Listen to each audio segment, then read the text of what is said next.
ছেলেটির নাম Parvez. Asia premium ইউনিভার্সিটিতে ইঞ্জিনিয়ারিং লাইনে পড়াশোনা করত। লাঞ্চের টাইমে বন্ধু বান্ধবের সাথে চা স্টলে গিয়ে সিঙ্গারা খাওয়ার পাশাপাশি একটু হাসাহাসি। আর তাদের পাশে বসেছিল দুইটা নরখাদক ডাইনি। বন্ধু বান্ধব একসাথে থাকলে একটু হাসাহাসি একটা স্বাভাবিক ব্যাপার, কিন্তু তার এই হাসিটা যেন তার মৃত্যুর কারণ হলো। কিছু সাবরি পোলাপান আছে না, যারা মেয়েদেরকে ইমপ্রেস করার জন্য সবকিছুই করতে পারে। আজকে দুইটা কলঙ্কিত মেয়ের জন্য কতগুলো ফ্যামিলি নষ্ট হয়ে গেল, কতগুলো ফ্যামিলি ধ্বংস হয়ে গেল। দুবাইয়ের শেখ মেহেরাকে চিনো, যার নিচের তেনা বহন করার যোগ্যতা তোমরা রাখো না। তার দিকে তাকিয়েও কত মানুষ হাসাহাসি করে। কই আমরা কখনো তো শুনিনি যে তার হাসির কারণে কাউকে সে মেরে ফেলেছে। তোমরা কি হয়ে গেছো? তোমাদের কি এত বড় ইগো যে তোমাদের ইগোর কারণে আজকে কয়টা মানুষ নষ্ট হয়ে গেল?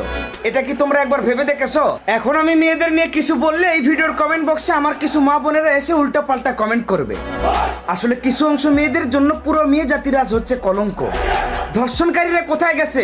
সব ধর্ষণকারীদেরকে খবর দে, রাস্তার উপরে ফেলাই ওই দুই নারীকে গণধর্ষণ কর, আর এটাই হচ্ছে ওদের শাস্তি।